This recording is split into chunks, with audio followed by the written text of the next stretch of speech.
Please welcome Nadine.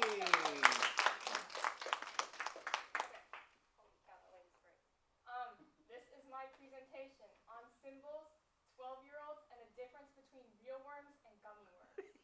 And for those of you who don't understand that, symbols are symbols but spelled with a Y. 12-year-olds, tweens, and then the difference between real worms and gummy worms is that gummy worms have bones and real worms don't. Okay, so the project. Learn about the different types of symbols, tweens, and bones, and then make a GIF for each of with my newfound knowledge about each of these subjects. And why did I do this? Because I'm lazy and I can't frame by frame everything. I'm so tired of animating by now. And then two, I used this application for my past 2 or 3 projects, and I just feel like by now I should probably know some stuff and probably know how to use it better. Three is I was really busy during the time of exploration, so I knew I didn't have enough time to create a whole new 1-minute animation. I could only make small things, hence why I chose to make GIFs. And then 4, Kaylee kept flaming me about not having an animated profile picture after I flamed her for not creating her own profile picture as a design student. So, introduction to Animate. So it has a bit of history. It was created in 1996, but then it was acquired by Adobe. Well, at the time, it was actually acquired by Macromedia in 2005, and they had rebranded it as Adobe Flash. Hence, from the name, Flash movies or Flash games, because its main use originally was for creating animations on websites, like HTML sites. But then it started going downhill after, in 2007, Steve Jobs was like, no, we're not going to support Flash on our new iPhones. And so then in 2020, they realized, yo, this is a problem. Flash is dying. So they rebranded it as Adobe Animate and kind of made it more of a cartoon, Western, more media-focused program. And so here's the setup, as you can see here. This is your toolbar. It's pretty standard for most Adobe applications. You got your selects and the brushes and the eraser and all that jazz. Here's the timeline. For those who don't know, animating, I mean, it's pretty much the same in video editing too. But this is your layers, and then if there's a circle dot right here, that means that it's a keyframe. If it's an open dot and it doesn't have that light color, that means that it's blank. Here's the library of properties window, which are my 2 favorite panels. I just kind of trash the rest because I don't really use them. You can change the stage color here, which is really nice for testing out what kind of background it would be like. The other nice thing is that you can change the frame rate. I remember when I was animating in Photoshop, changing the frame rate was such a pain, and I never knew what was going on with it until I rendered it, and it was always wrong. And then here is just if you want to customize a timeline.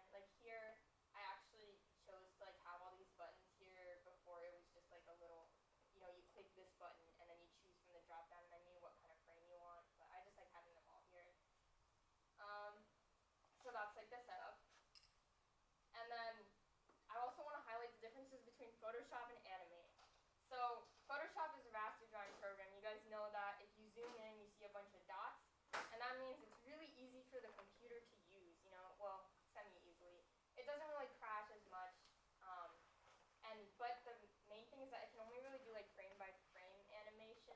It doesn't really, it wasn't a software that was made for animating. It's a software that also has animation in it. Versus Animate is a vector drawing program, so that's a good difference between Photoshop and Illustrator. Where basically Animate is using math to figure out what is on screen.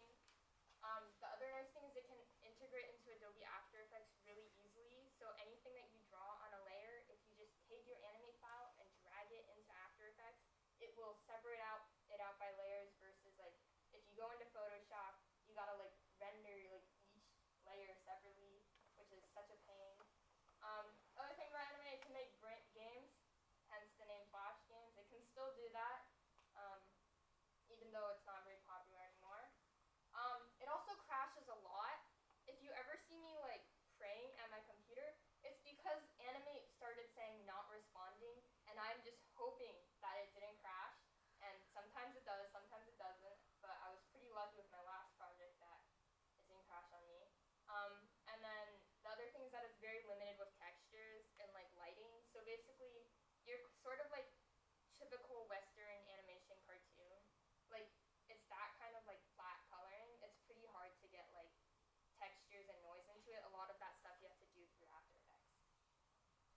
So symbols, the first thing I'm going to talk about.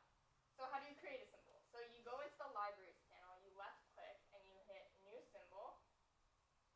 And then you can choose between these three options, what I will explain about later.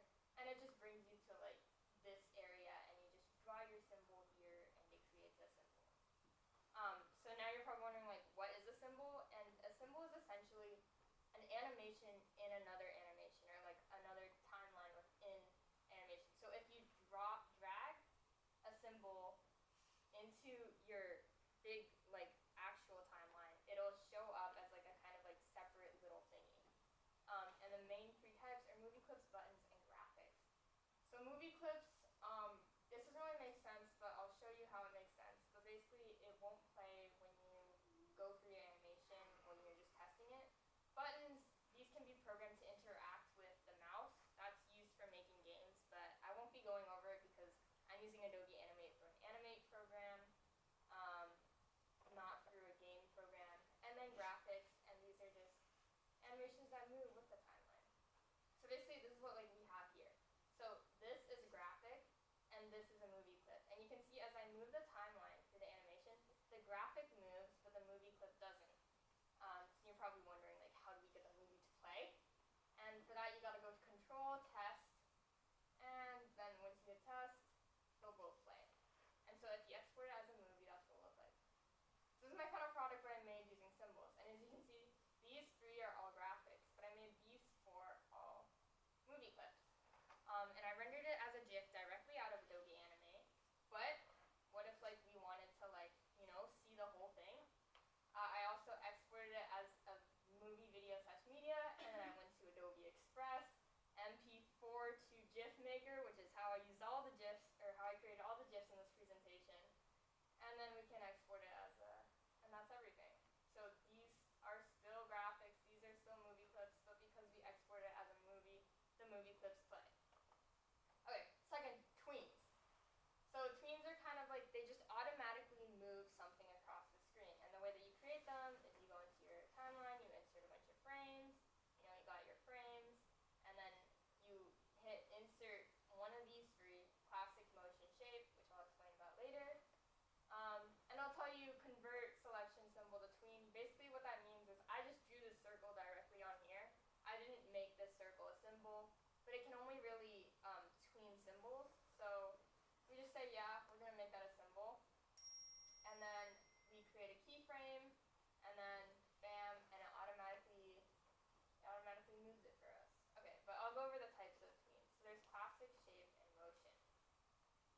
So the classic. This just creates tween. Obviously I tweened it to move across the screen. But one of the nice things is that you can go into effects here under frame, and you can automatically give it ease. So this way it'll automatically ease in and automatically ease out. Motion. It shows you the motion path. That's really nice. Pretty cool. But the nice thing is that you can bend the motion path. So now the heart will go like that. And then shape, which basically you create shape, you alter shape, and it automatically moves the shape for you. So to see these all together, this is the classic. I added ease to it so it'll ease in and out. The motion caused it to bend, and then the shape is obviously going right there. And this was my final product. This was mostly made using motion tweens, actually. Not very much shape in classic. But classic tweens are very important for our last thing, bones. So this is how you create a bone. You take shape, you use this little thumbtack tool, you like just click on it where you want those bones, and you can select the bones type here. And then you create it and it moves it, and it automatically gives it bones. Now there's three types of bones, flexi, soft, and hard bones. Flexi bones have these Bezier handles. So as you can see here, our worm, very curvy. Here, soft bones, not as curvy, but very, very soft when it moves and creates the animation.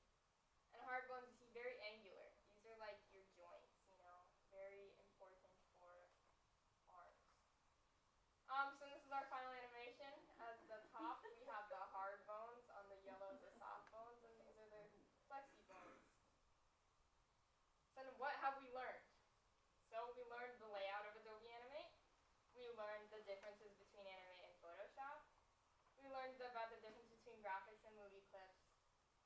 types of shape tween, the 3 types of tweens, and then the 3 types of bones. And yeah, that's it.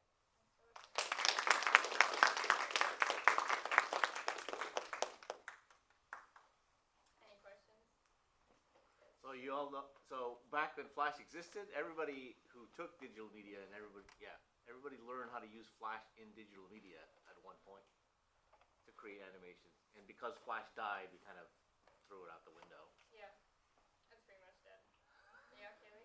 Take your profile now? Yeah, I actually changed my profile picture to the worm gif. Yeah, Stella? When you started this project, did you have, like, what was the idea in mind to make it a tutorial like this? I think I was gonna make a tutorial, but then I realized I don't know how to edit videos, so then I just made a bunch of gifs. Oh, I don't mean and like I a video converted everything. tutorial. Oh yeah, but yeah, it was always kind of to like show like how to actually do it, because I mean I wanted to learn how to actually do it, and then so I feel like the best product of showing how you know how to do something is to teach other people. So this is kind of also a lesson to you guys. Thank you. Yeah. Yeah, Deepa? What was the hardest for you to animate? The hardest, probably the witch gif, mostly just because I spent the most time on that, because drawing is like the hardest thing for me to do. But yeah. It turned out great though. Yeah. So, okay, frame by frame versus tweening in anime. Yeah. So Where do you sit on that? I think so tweening is very helpful, I think, for a lot of like shortcuts. But the main thing is with tweening, like as you can see, like with like even like my worms, like they're not perfect. Like if I was like in a professional production, I probably wouldn't use the bone tool, especially because what it does is it raster sizes the object. So if I really wanted to like blow it up, like that worm is not looking nice. So but if I frame by framed it, it would still look nice. The other thing is it's really hard to like change like angles with it. So your like animations don't really look that dynamic when you use tweening, like automatic tweening. Did you experiment at all with symbols and like frame picker and like? No, I didn't really have enough time to, because AP tests were really getting on me. But yeah. Look into it because it's awesome. All right, thank you very much. Awesome. Can I just say one thing? Nadine. Sorry, I'm back here hiding Yeah. almost behind here because I got some stuff going on over here. But Nadine, I think everyone would agree with me when I say that your presentation skills are excellent, and you always have a confidence and a command when you're on the stage. You have a command over everything you're talking about, and I see a future teacher in you.